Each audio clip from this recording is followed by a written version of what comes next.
함께 나누실 성경 말씀 마가복음 13장 14절에서 27절의 말씀입니다. 시합선서 78년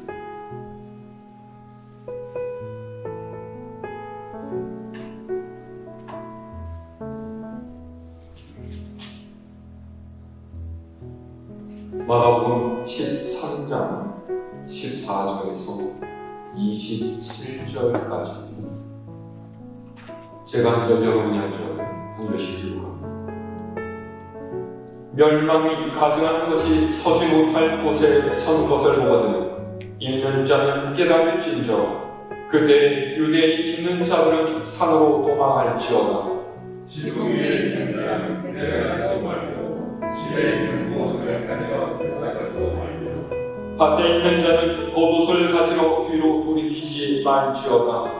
나는 알면자들과 소망의 자들에게 화가 쓰리로다. 이 일이 겨울에 일어나지 않도록 기도하라. 이는 그의 연단의 날이 걸렸으나 하나님께서 정결하신 수도부터 지금까지 별도를 만나서 그를 배웠으리라. 만일 주께서 그날들을 감하지 아니하셨더라면 모든 육체가 구원을 얻지 못할 것이거늘 자기가 택하신 자들을 위하여 그날들을 감하셨느니라. 그의 어떤 사람이 그에게 말하되 보라 그리스도가 여기 있다 보라 저기 있다 하여도 믿지 마라. 거짓 그리스도들과 거짓 선지자들이 일어나서 이적과 기사를 행하여 할 수만 있으면 택하신 자들을 미혹하려 하리라. 너희를 삼가라. 그가 모든 것을 너희에게 미리 말하노라. 그때 그 한나루 해가 어두워지며 달이 빛을 내지 아니하며 별들이 하늘에서 떨어지며 하늘의 문들이 흔들리리라. 그때 인자가 구름을 타고 큰 권능과 영광으로 오는 것을 사람들이 보리라. 또 내일 그가 천사들을 보내어 내가 택하신 자들을 땅으로부터 하늘까지 사방에서 모으리라. 아멘. 할렐루야. 아멘.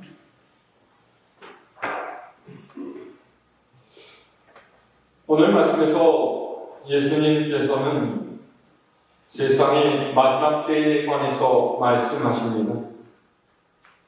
주님께서 곧 오시리라는 임박한 재림에 대한 기대는 대부분 교회 역사에서 부작용을 만들어냈습니다. 벌써 30년도 더 된 일인데요. 1992년 10월 28일에 휴거가 일어난다라고 했었던 다미 선교회 여러분 기억하십니까? 휴거란 예수님께서 다시 오실 때 선택받은 이들이 하늘로 올라가는 들림을 의미하는 말이죠. 다미 선교회를 이끌던 이장림 목사는 1999년에 예수님께서 재림하실 때인데 그 7년 전인 1992년에 믿음의 사람들이 하늘로 들려 올라가는 일이 생긴다 그렇게 주장을 했습니다. 그리고 그때 당시 미국과 이라크에 걸프 전쟁이 일어났습니다. 그러니까 이걸 보면서 사람들이 긴장과 불안에 휩싸였고 전국의 이 시한부 종말론 광풍이 몰아닥친 것. 여기에 빠진 이들은 정말로 10월 28일날 휴거가 일어날 것이다 라고 생각하고 군대에서 파령을 하고 아이된 여자들은 낙태를 하고 재산을 모두 정리해서 교회에 바치고 집에서 가출해서 10월 28일만 기다리면서 집단 생활을 하기로 했죠. 그렇게 휴거를 바라면서 전국에서 모인 이들이 얼마나 되었는지 아십니까? 무려 10만 명. 자정 12시에 하늘로 사람들이 쫙 올라간다라고 해서 만일의 사태를 대비해서 경찰이 모여들고 TV에서 중계까지 했습니다. 근데요, 12시가 딱 됐는데 아무런 일도 일어나지 않았어요. 12시 10분이든 20분이든 30분이 되는데 아무런 일이 없었던 거죠. 휴거를 바라고 모였던 그 많은 사람들 어떻게 되었겠습니까? 집과 가족과 모든 것을 다 버리고 하늘로 올라갈 것만 생각하던 이들 어떻게 되었겠습니까? 그래서 성경을 바로 알고 무엇이 진짜 진리인가를 분별하는 능력이 필요한 것이죠. 이게 비단 1992년에만 일어난 일이겠습니까? 아니에요. 현재까지도 계속되고 있습니다. 구체적인 날짜와 시간만 이야기하지 않았다 뿐이지 이단의 뿌리는 여전히 이어져 오고 있다라는 거예요. 자신이 하나님께 특별한 이 계시를 받았다면서 교주가 되려고 하는 이들이 아직도 세상에 넘쳐나고 있습니다. 신천지 2만이시 14만 4천 명 이론이 그렇고요. 그렇게 따지자면 틈만 나면 광화문에 나와서 뭐라고 떠들어대는 모시기 전모시도 다 마찬가지인 거죠. 종말에 대한 믿음의 올바른 자세는 언제나 하나님 앞에서 주님과 더불어 사는 것입니다. 우리의 매일 주님께서 오실 날이라고 생각하면서 준비된 모습으로 주님을 맞이하려는 신앙의 자세가 필요한 거예요. 그런데 오늘날에는 예전과는 좀 상황이 달라졌죠. 시대가 풍요로워지고 삶의 질이 올라가서 여가 문화가 발달하게 되면서 나타난 현상은 주님 오실 날 고대하고 바라는 것이 아니라 눈에 보이는 현실의 문제에 집착하면서 예수님의 재림에 대한 아무런 기대도 없이 세상의 사람들과 똑같이 살아가는 것. 저는 주님의 재림에 대한 기대, 그러니까 종말론적인 신앙의 자세가 믿는 이의 삶에 굉장히 큰 영향을 끼친다라고 생각합니다. 왜냐하면 진정으로 주님의 재림을 기대하고 마지막 때를 준비하는 성도라면 이 땅에서 더 많은 것을 얻기 위해서 불법을 저지른다거나 자기 이름을 내기 위해서 욕심을 부리지는 않을 것이기 때문이죠. 오히려 천국에서 받을 상을 위해서 지금의 시간을 쓰고 물질을 쓰는 그런 삶을 살아가지 않겠습니다. 여러분의 기대와 소망이 무엇을 향해 있는지 다시 한번 돌이켜보실 수 있기를 바랍니다. 바른 땅을 딛고 살아 우리는 하늘을 바라보며 살아야 할 줄로 믿습니다. 예수님께서 오늘 말씀을 하신 배경을 좀 살펴볼 필요가 있습니다. 예수님께서 제자들과 예루살렘 성전에 계시다가 나가실 때에 제자 하나가 예수님께 와서 물었어요. 선생님, 이 성전이 어떻습니까? 이 돌들, 그리고 이 건물들을 좀 보십시오. 대단하지 않습니까? 그러자 예수님께서 말씀하셨어요. 이것들이 대단해 보이느냐? 하지만 장래에 돌 위에 돌 하나도 남지 않고 전부 다 무너질 것입니다.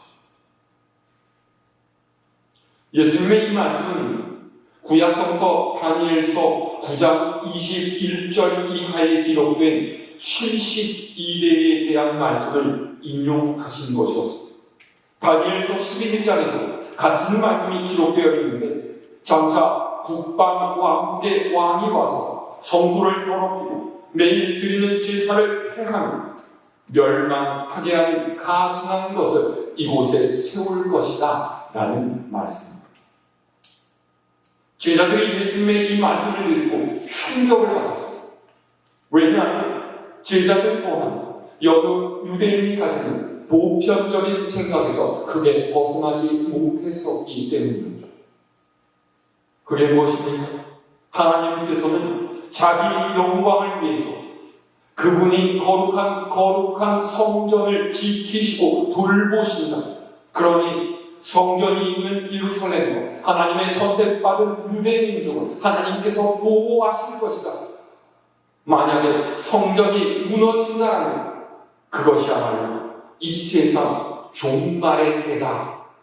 이런 생각이 유대인들의 머릿속에 각인되어 있었다라는 거예요.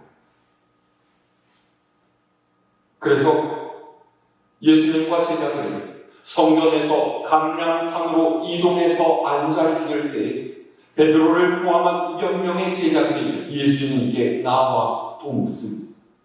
주님, 도대체 언제 그런 일이 일어나겠습니까? 또 그 일이 일어날 때 도대체 무슨 징조가 있겠습니까? 자, 우리가 여기서 생각해야 할 것이고 예수님께서 하신 답변은 지금 2023년을 살아가고 있는 우리에게는 이미 일어난 일이기도 하고 또 장래에 일어날 일이기도 하다라는 거예요. 예수님께서는 얼마 후에 유다와 예루살렘이 당하게 될 환난을 말씀하셨지만 한편 이 말씀은 마지막 때 믿는 사람들이 겪을 환난을 의미하기도 하기 때문입니다. 자, 우리 14절에서 19절의 말씀 함께 읽을까요? 14절에서 19절 말씀 시작. 멸망에 빠져난 것이 서지 못할 곳에 선 것을 보거든 있는 자는 깨달을진저 그때 유대에 있는 자들은 산으로 도망할지어다. 지붕 위에 있는 자는 내려가지도 말고 집에 있는 무엇을 가지러 들어가지도 말며 밭에 있는 자는 겉옷을 가지러 뒤로 돌이키지 말지어다. 그날에는 알된 자들과 정먹이는 자들에게 화가 있으리로다. 이 일이 겨울에 일어나지 않도록 기도하라. 이는 그 날들이 환난의 날이 되겠습니다. 하나님께서 창조하신 시초부터 지금까지 이런 환난이 없었고 후에도 없으리라. 아멘. 유대에 있는 이들은 산으로 도망치라 라고 하시죠. 예루살렘이 머무는 것을 고집하거나 성전을 지킨답시고 무기를 들고 싸울 일이 아니라는 것은 왜입니까? 이 환난은 하나님께서 허락하시는 일이기 때문입니다. 사람의 힘으로 바꿀 수 있는 것이 아니라는 거죠. 실제로 주후 68년 로마가 예루살렘으로 쳐들어왔을 때 열심당을 포함한 이들이 로마 군대와 맞서서 싸웠지만 죄가 죽어버렸을 뿐이지 예언이 이루어지는 것에 어떠한 영향도 끼치지 못했습니다. 예수님께서는 이미 이것을 아시고 대적하지 말고 도망쳐라 라고 하십니다. 자, 그 다음 보세요. 뭐라고 하셨어요? 지붕 위에 있는 자는 내려가지 말고 집에 있는 것을 가져가지 말고 밭에 있는 이는 겉옷을 챙기러 돌아가지 말라고 하십니다. 무슨 뜻입니까? 세상의 것에 미련을 두지 말고 단호하게 포기하라 하십니다. 우리가 소금 기둥이 된 롯의 아내 이야기를 알지 않습니까? 소돔과 고모라가 멸망할 때 천사는 소돔을 빠져나오는 롯과 그의 가족에게 뒤를 돌아보지 말라고 했어요.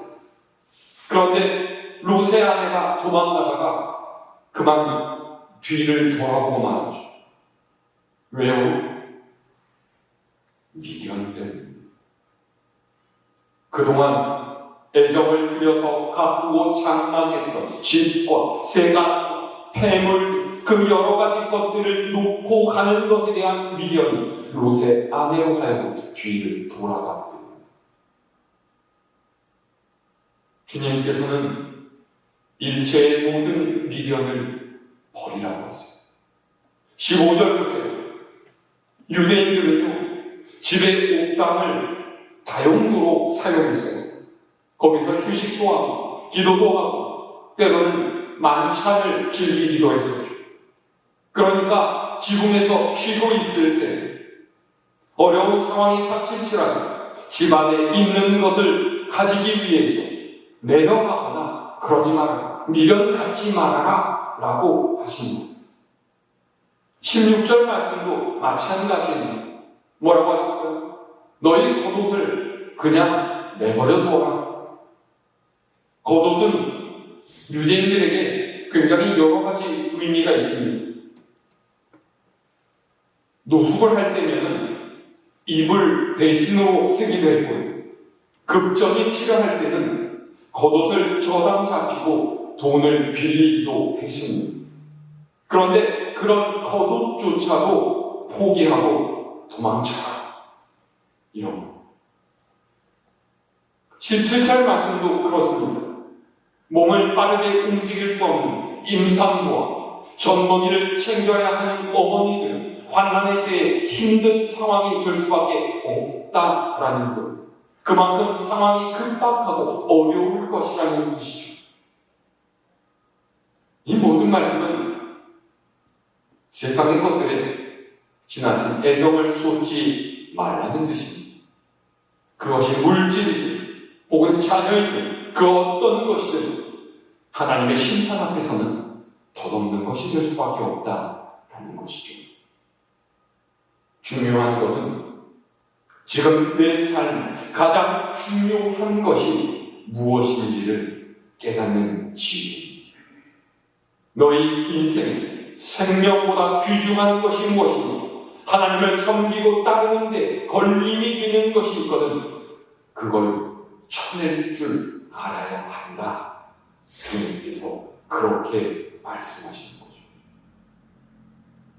자, 우리 20절 말씀도 읽어볼까요? 20절 말씀. 시작. 만일 주께서 그날들을 감하지 아니하셨더라면 모든 육체가 구원을 얻지 못할 것이거든 자기가 택하신 자들을 위하여 그날들을 감하셨느니라. 아멘. 그때에 맞게 될 환난과 어려움조차 하나님께서 그분의 은혜로 강도를 약하게 하시고 시간을 줄여주시는 것이다 라는 말씀이죠. 만약에 하나님께서 자비와 긍휼 없이 법대로 심판하신다면 환난에서 살아남을 수 있는 이는 아무도 없을 것이기 때문에 하지만 하나님께서는 그분이 택하신 자들이 길게 고통당하지 않도록 그날들을 줄여주시고 마지막 날의 환난에서도 하나님께서는 그분의 백성을 돌보신다라는 것이죠. 자, 그 다음에 또 어떤 일이 일어나면 21절에서 22절 말씀입니다. 시작. 그때 어떤 사람이 너희에게 말하되 보라 그리스도가 여기 있다 보라 저기 있다 하여도 믿지 말라.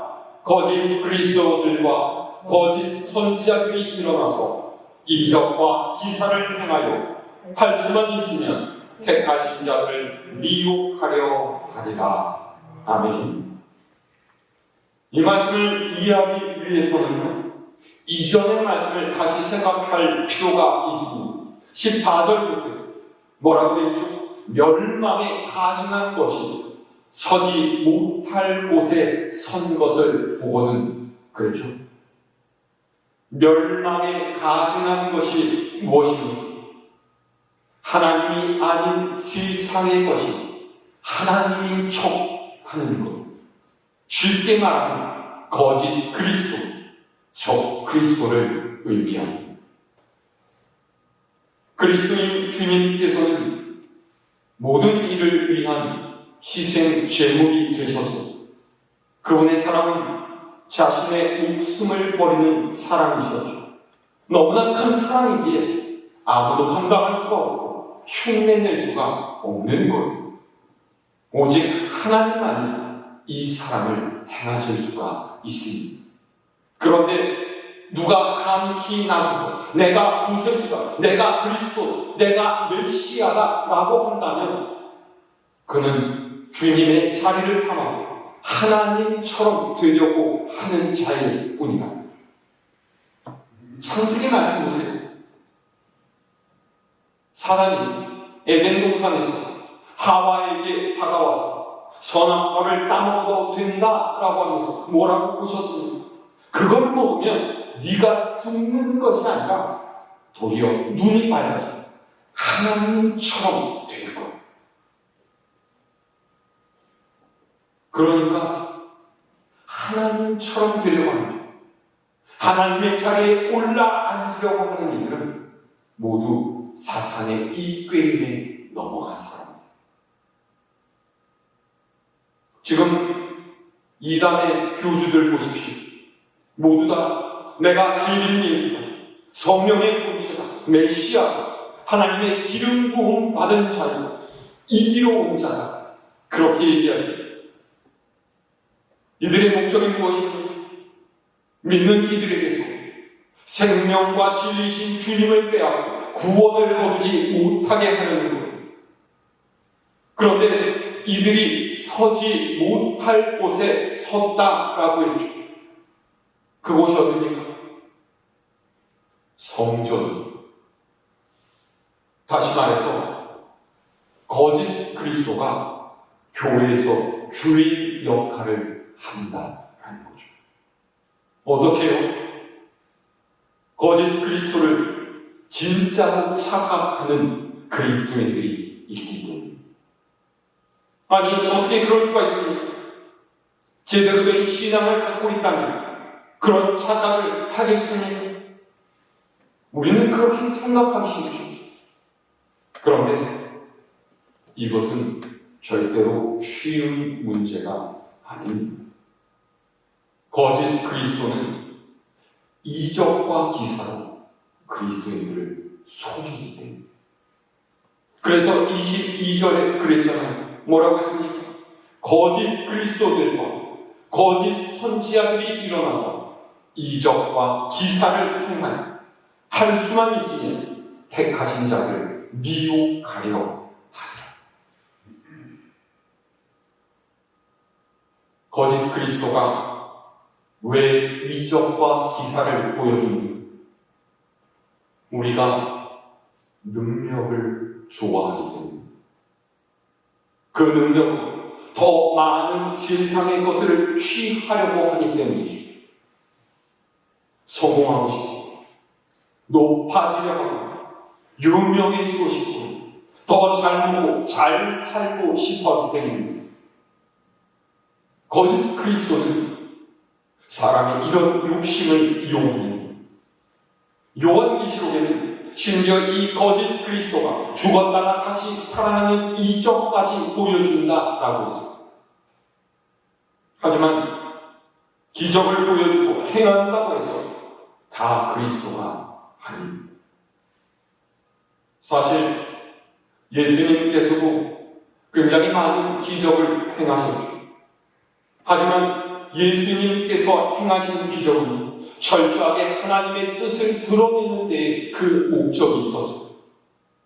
떡 5개와 물고기 2마리로 많은 사람을 먹이시니, 갈릴리 바다의 풍랑을 잠재우시니, 병자들을 고쳐주시며 죽은 자를 살리신 일들은 모두 예수님께서 하나님의 아들이신 것과 주님을 향한 믿음이 구원을 가능하게 한다는 하나님의 뜻을 증거하기 위해서 행하신 일들입니다.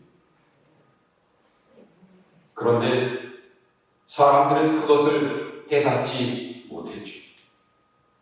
그들의 관심은 오직 세상의 것을 취하는 것에만 있었어요. 기적을 통해서 자신들이 배부르기를 원했고 이 나라를 지배하고 있는 로마를 몰아내고서 더 편하고 더 안락한 삶을 누리기를 원했습니다. 이걸 나타내는 가장 대표적인 예가 십자가에 못 박힌 예수님을 조롱했던 사람들 아니었겠습니까? 네가 진짜 하나님의 아들이라면 너 그 십자가에서 내려와봐. 너부터 구원해봐라.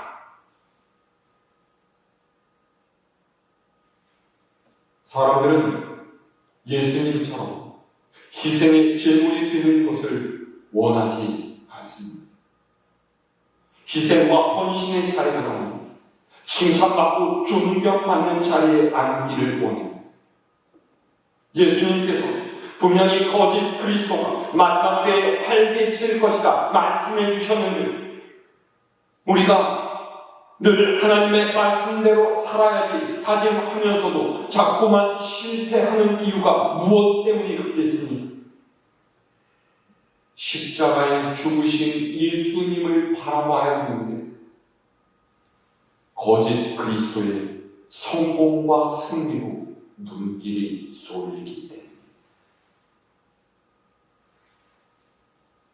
어떤 목사님께서 이런 말씀을 하셔서 잘 먹고 잘 사는 것이 복이라면 예수님은 복이 없습니다. 오래 사는 것이 복이라면 예수님은 참 복이 없습니다. 예수님은 세상의 복이 아닙니다. 길이고 진리, 생명.